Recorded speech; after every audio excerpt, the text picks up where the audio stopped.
Hey everyone, in this video we're going to take a look at this 2021 Mazda Miata RF. The Mazda Miata has now been sold over 4 generations. The original was known as the NA, then there was the NB, then the NC, and then this one known as the ND. There's 2 different body styles to this current Miata. There's the regular Roadster. It comes with a convertible soft top, and then there's this one, the RF, which kind of serves as the folding hardtop option, although its design is a little bit different from that of a traditional folding hardtop. I think this design is probably less costly and easier to engineer than a traditional folding hardtop, and it looks really cool, and when you're driving, I think it's just a better overall experience. But that's just me. The Miata really needs no introduction. It's known as the ultimate driver's car, and I would agree with that statement. As far as the ND generation goes, it came out for the 2016 model year. The RF body style here came out for 2017. But the key change to the ND generation Miata came in 2019. That's when power was increased from 155 horsepower up to 181, and the red line was boosted up to 7,500 RPM. I haven't driven what's known as the ND1 Miata. That's the pre-update ND Miata, but I have driven this ND2, which is what the updated one is known as, and it is close to perfect. So on that note, let's take a little tour of the Mazda Miata RF and then take it for a drive. So I don't necessarily believe that newer is better, but I don't think many people would argue that this isn't the best looking Miata of all time. It's a 2-seat rear-wheel drive Roadster, so nothing too new here, but just all the cuts and lines and creases of this current generation Miata just work really well. The headlights are actually pretty small if you get up close with them, like really small. Like, there you go. So we're not really seeing a very intricate headlight design like you do from a lot of other vehicles, and that's kind of the theme with the Miata. It's simple, it's familiar, it's relatively conservative, and that combination goes together to make for what's probably one of the best driver's cars out there and one of the better looking cars. These wheels are fun. They're only 17 inches. That goes with the theme here. Most cars come with 18s or 19s these days. Not the Miata, you just get basic 17s. And on top of that, they're 4-lug. And then they're just 8 spokes. So this is a really unique wheel design. When I first glanced at it, I assumed it was a 10-spoke design, but then I looked at it closely and no, it's just a simple 8-spoke design. Moving down the side here, I really like the gray exterior on this one. It accentuates the lines really nicely. Around back, I love these taillights as well. They're just simple. I love the incorporation of circles into Mazda's current day design language. You'll notice just 2 simple exhaust outlets. Again, that goes with the theme of the Miata. It's simple and conservative and fun. As for the trunk, you open it via this little button next to the license plate. And the trunk lid on this car is really lightweight and simple. Trunk space is not exactly abundant. Practicality is not the name of the game with the Miata. There's no spare tire. You just get a patch kit with a compressor. And, well, there's not a whole lot else to see in here. Oh, there's a light that you can turn off and on.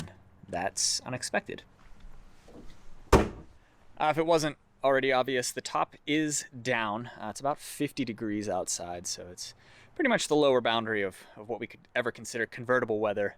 But with the top down, you'll notice this rear cowl stays in place, which makes for that fastback design. So the ND generation Miata came out for the 2016 model year, so it doesn't use Mazda's most modern design language. Cars like the CX-30 and the recent Mazda 3 use kind of an evolved version of this design in here. You'll notice the older steering wheel, the older infotainment system, which we'll get into in a minute, but you're really not looking for the latest technology from a Miata. This car's more about driving purity, which it certainly offers. Anyway, here's the window sticker.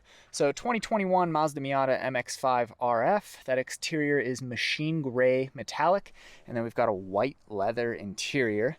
As equipped, this one is fully loaded. It's a Grand Touring with the 6-speed manual transmission, so I think the automatic would add a little bit to that price, but Pretty much the most you could expect to pay for a Miata is $36,265. Again, though, this one has the manual transmission. Fuel economy, according to the EPA, comes in at 26 city, 34 highway, and 29 combined.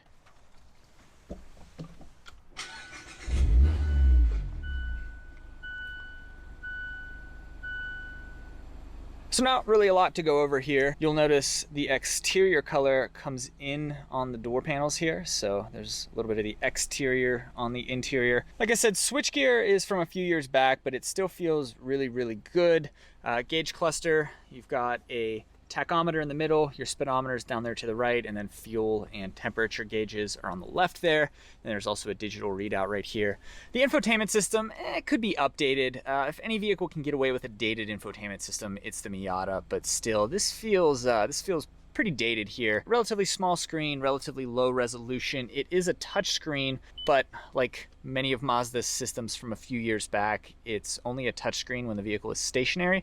If you're moving, you've got to rely on this control panel right here. So this is kind of your track, your dial, I guess you'd call it, and then volume is right here. The volume knob's really nice. Then you've got home, media, and navigation buttons right there. Here's the control for the folding hardtop. We've got heated seats for the driver and passenger, 2 USB-A ports, big chunky HVAC controls.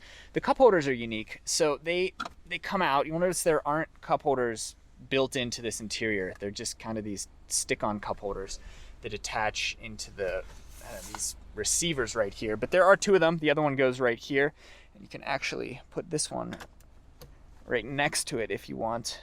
So they're kind of fun. Take this out. Maybe it doesn't. Nope, doesn't want to go in that way.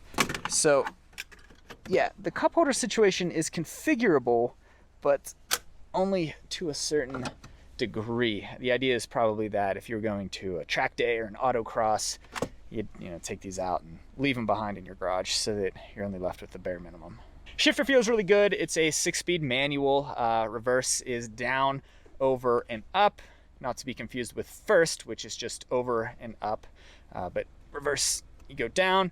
Mechanical parking brake, which is nice to see. And then storage is not too great. There's just a little cubby right there that I don't know what you could fit in there. A couple credit cards.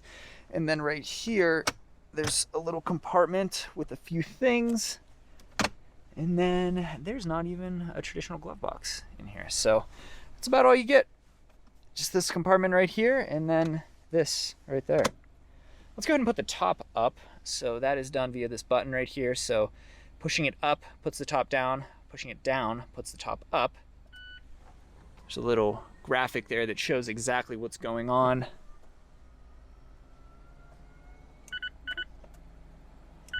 Stop it halfway up and then hop out. It does not like that. Anyway, though, you can see how it all works. So this piece lifts up and back, and then this and this are what hide when the top is up. Oh, and in addition, there is a window that will go in place right here when the top comes down. But basically this lifts up, and then out comes the top roof piece, kind of the back roof piece, and then this piece of glass that's eventually gonna sit right in there. So let's finish.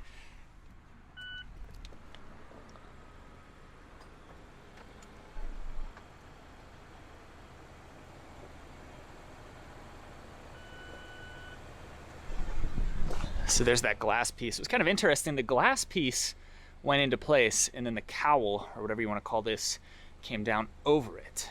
So pretty clever roof design here on the Miata RF.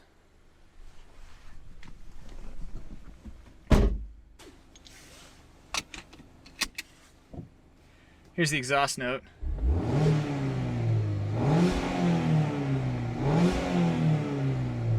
Cuts out at around 5,500 RPM, even though the red line is 7,500 RPM. Don't worry, it's been running for a while. The windows are not one touch up and down, which I find odd.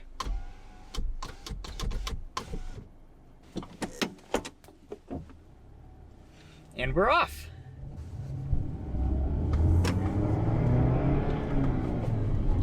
This car is awesome to drive. I've reviewed one of these before. This is the first video I'm making on a Miata, but I've reviewed one a couple years ago that I just wrote about. And over the course of my week with the keys to that one, which was pretty much the same as this one, except it was blue, I put something like 700 miles on the car. I just couldn't stop driving it. It was so much fun.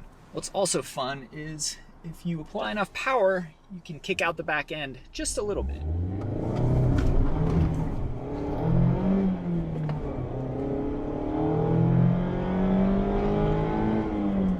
There's 50 miles per hour in second gear, I might add. So speed is not really the name of the game with the Miata. It never really has been. It's more about handling and just the overall driving experience. 0 to 60, I'm not sure what it is offhand. I'm guessing 6 seconds. Shifter feels really good. It's not exactly a short throw shifter, but it is shorter throw. It's on the short side. The shift knob is a ball. It's kind of a golf ball shape. It's really easy to find the gear.